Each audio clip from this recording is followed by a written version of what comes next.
Welcome to my channel Priya's cooking Tamil. இன்றைக்கி பீர்க்கங்காய் தோல் வச்சு ஒரு ஹெல்த்தியான சட்னி எப்படி செய்யுதுன்னு பார்க்கலாம். ஃபஸ்ட்டு இதுக்கு பீர்க்கங்காயோட தோல் இந்த மாதிரி சீவி நல்லா வாஷ் பண்ணி எடுத்து வச்சுக்கோங்க.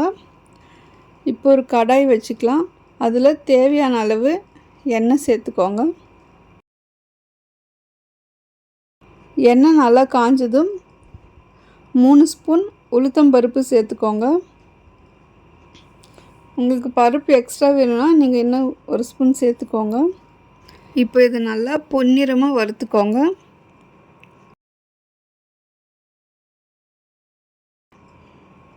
நான் இன்றைக்கி சின்ன வெங்காயம், பூண்டு, பச்சை மிளகாய், ஒரு காஞ்ச மிளகாய், பாதி தக்காளி எடுத்து வச்சுருக்கேன். இப்போ இதையும் வறுபட்டதும் இதில் சேர்த்துக்கலாம். இப்போ ஃபஸ்ட்டு பூண்டு சேர்த்துட்டு நல்லா இந்த மாதிரி வறுத்துக்கோங்க. இது கூட பச்சை மிளகாவும் காஞ்ச மிளகாவும் சேர்த்துட்டு நல்லா வதக்கிக்கோங்க.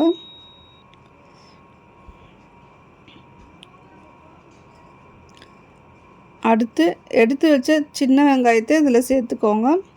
இந்த சட்னிக்கு சின்ன வெங்காயம் நல்ல டேஸ்ட் கொடுக்கும். சின்ன வெங்காயம் சேர்த்துட்டு நல்லா இந்த மாதிரி வதக்கிக்கோங்க.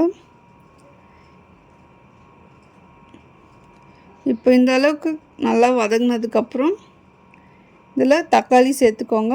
தக்காளி சேர்த்துட்டு நல்லா வதக்கிக்கோங்க.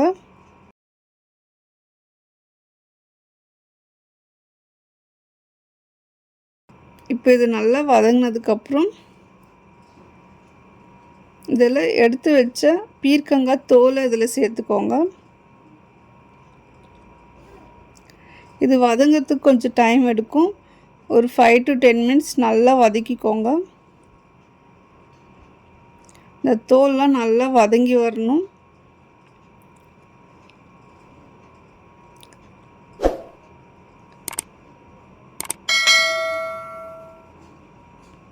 இப்போ இந்த அளவுக்கு நல்லா வதங்கி வரணும்.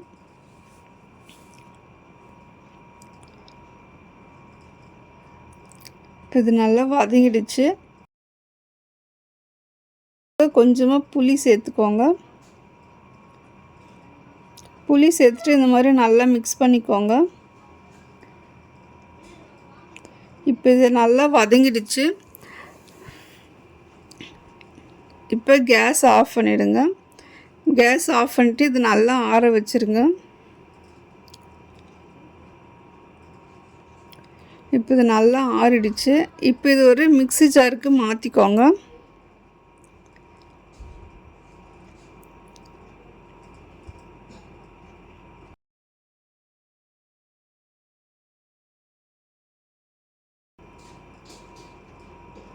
இப்போ இதில் தேவையான அளவு உப்பு சேர்த்துக்கோங்க. உப்பு சேர்த்துட்டு நல்லா அரைச்சி எடுத்துக்கோங்க. ஃபஸ்ட்டு தண்ணி சேர்க்காமல் இந்த மாதிரி அரைச்சி எடுத்துக்கோங்க. இப்போ இதில் கொஞ்சமாக தண்ணி சேர்த்துட்டு உங்களுக்கு எந்த அளவுக்கு நல்லா ஸ்மூத்தாக வேணுமோ அந்தளவுக்கு நல்லா அரைச்சிக்கோங்க. எனக்கு கொஞ்சம் கொரப்பாக இருந்தால் பிடிக்கும், அதனால் நான் இந்தளவுக்கு நல்லா அரைச்சி எடுத்துருக்கேன். இப்போ ரொம்ப டேஸ்டியான பீர்க்கங்காய் துவையல் ரெடி ஆகிடுச்சு. இந்த சட்னியாகவும் வச்சு சர்வ் பண்ணலாம். இப்போ இதுக்கு ஒரு தாளிப்பு கொடுத்துக்கலாம். இப்போ இது ஒரு பவுலுக்கு மாற்றிக்கோங்க. மிக்ஸி ஜார் அலசி அந்த தண்ணியும் அதில் சேர்த்துக்கோங்க. இப்போ ஒரு தாளிப்பு கடாயில் தேவையான அளவு எண்ணெய் சேர்த்துக்கோங்க. எண்ணெய் நல்லா காஞ்சதும் 1/2 ஸ்பூன் கடுகு சேர்த்துக்கோங்க. கடுகு நல்லா பொரிஞ்சதும் கேஸ் ஆஃப் பண்ணிவிட்டு வாஷ் பண்ணி வச்ச கருவேப்பிலை இதில் சேர்த்துக்கோங்க. இப்போ இந்த தாளிப்பை இந்த சட்னியில் சேர்த்துக்கோங்க.